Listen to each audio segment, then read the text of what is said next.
ভুয়ো পুলিশ সেজে তোলাবাজি, পোলবায় গ্রেপ্তার দুই ভুয়ো পুলিশ, উদ্ধার পোশাক ও অস্ত্রের সরঞ্জাম। হুগলি জেলার পোলবা থানায় পুলিশের বড় সাফল্য। গতকাল রাতে পুলিশের পোশাক পরে নকল পরিচয়ে ঘোরাফেরা করা দুই ভুয়ো পুলিশকে গ্রেপ্তার করেছে পোলবা থানার পুলিশ। আজ সকাল 10:30টায় পোলবা থানায় এক বিশেষ সাংবাদিক সম্মেলনে ডিএসপি ডিএনডি প্রিয়ব্রত বক্সী জানান, ধৃতদের নাম সৌম্যদীপ সাঁতরা, বয়স 28, বাড়ি বলাগড়, এবং প্রতাপ ঘোষ, বয়স 36, বাড়ি তালান্টু মালিপাড়া। পুলিশের তরফে জানানো হয়েছে তাদের কাছ থেকে উদ্ধার করা হয়েছে পুলিশের পোশাক, পিস্তল রাখার খাপ, দুটি মোবাইল ফোন, গুলি রাখার ব্যাগ। গতকাল রাতে একটি কারখানা থেকে তাদের গ্রেপ্তার করে পোলবা থানার পুলিশ। আজ তাদের আদালতে তোলা হবে এবং 5 দিনের পুলিশ রিমান্ডের আবেদন করা হবে বলে জানিয়েছেন ডিএসপি ডিএনডি প্রিয়ব্রত বক্সী। পুলিশের প্রাথমিক অনুমান, দীর্ঘদিন ধরে ভুয়ো পরিচয় এই দুই অভিযুক্ত বিভিন্ন এলাকায় সক্রিয় ছিল। তদন্তের মাধ্যমে খতিয়ে দেখা হচ্ছে এর পেছনে আরও কেউ জড়িত আছে কিনা। এর আগেও আরো বিভিন্ন জনের কাছে পুলিশ পরিচয় দিয়ে টাকা এক্সটর্শন করেছে। আমরা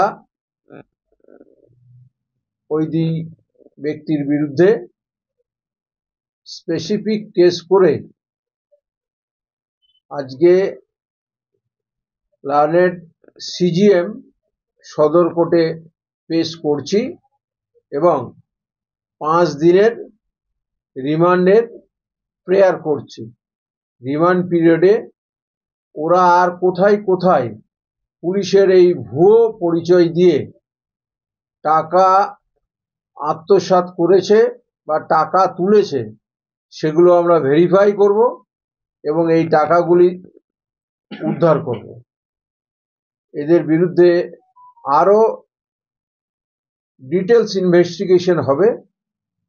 তাদের মোটিভ কি, তারা আর কোন অপরাধের সঙ্গে জড়িত ইত্যাদি আমরা খুঁজে বার করব। যাদের নামে কমপ্লেন হয়েছে ওনার নাম একজন প্রতাপ ঘোষ, তালান্ডু মালপাড়াতে বাড়ি, আর একজন আছে ডাকনাম বুবাই, আর পরবর্তীকালে আমরা জানলাম ওনার নাম সৌম্যদীপ সাঁতরা, কুন্তিঘাটে বাড়ি। এরা পুলিশের লোক বলে নিজেদেরকে পরিচয় দিয়েছে, পুলিশের ড্রেস পরেছে এবং রিভলভার নিয়েছে। পরবর্তীকালে জানলাম রিভলভারটা নকল, কিন্তু আমরা প্রথমেই ভয় খেয়েছিলাম যে সত্যিই মনে হচ্ছে এটা অরিজিনাল।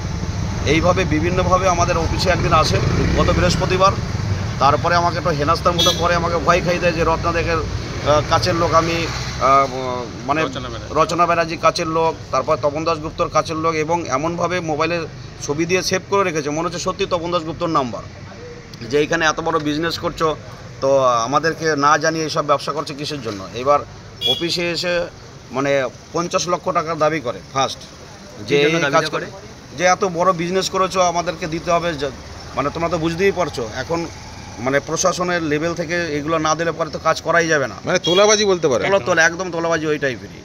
তারপরে গত রবিবারে প্রচুর হেনস্থা করে অফিসে এসে, কালকেও এসে টাকার দাবি করে এবং আমাদের দুজন স্টাফকে এখানে বসিয়ে কানে আঙ্গুল দিয়ে মানে উল্টো পাল্টা খিস্তি খামারি থেকে শুরু করে আনলিমিটেড, সেটা ভাষার অযোগ্য। তারপরে আমরা আস্তে আস্তে জানতে পারি যে এদের র্যাকেট একটা গ্রুপ আছে এবং গুপ্তিপাড়ার যে ফাঁড়ি আছে ওনার উনি একজন পুলিশের লোক, তিনি আমার সঙ্গে ছিলেন, তাকেও এখানে 2,30,000 টাকা নিয়ে তাকে 1 কোটি টাকা লোন পাইয়ে দেবে। মগরার বুদ্ধ বলে একজন আছে নার্সিংহোমে, তাকে 5 কোটি টাকা লোন পাইয়ে দেবে। এইভাবে প্রতারণা শখ করছে এবং বিভিন্ন জায়গায় মোস্তানি করে টাকা তোলাবাজি করছে। তো আমরা ধন্যবাদ জানাবো পোলবা থানার প্রশাসন এবং বিভিন্ন পলিটিক্যাল যারা লোক আছে তারা আমাদেরকে খুব সহযোগিতা করেছেন। আমারই এক ভাই আমার কাছে টাকা ধার নিয়ে ওর কাছে ইনভেস্ট করেছিল, ওই ক্রিপ্টোকারেন্সি টাইপের কিছু, ওই বিটকয়েন চেন ওইসব করে, ওইসবে দিয়ে 4 লাখ টাকা প্রতি মাসে 7% ইন্টারেস্ট দেয় বলেছিল।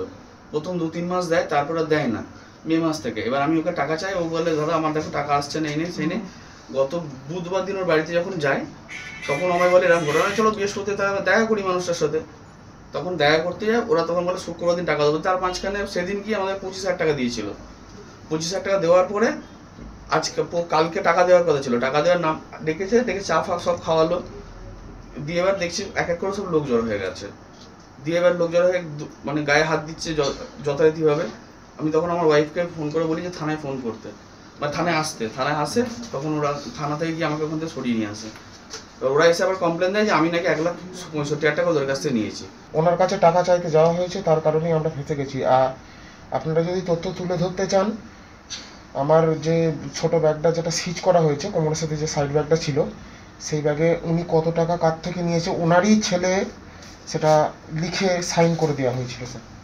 ওই ব্যাগের মধ্যেই আছে? ওই ব্যাগের মধ্যেই আছে কাগজ দুটো। এই পুলিশের পোশাক পরে এরকম দুর্নীতি করবে এটা কি করে এলো মাথায়? না স্যার, দুর্নীতি বলতে জাস্ট পড়েছিলাম, শখ হয়েছিল, এইটুখানি কারণেই। দুর্নীতির কোনো ইয়ে নেই স্যার। একটা আইনের পোশাক তুমি পরতে পারো? না স্যার, ওটা আমার ভুল হয়েছে, আমি মেনে নিচ্ছি স্যার।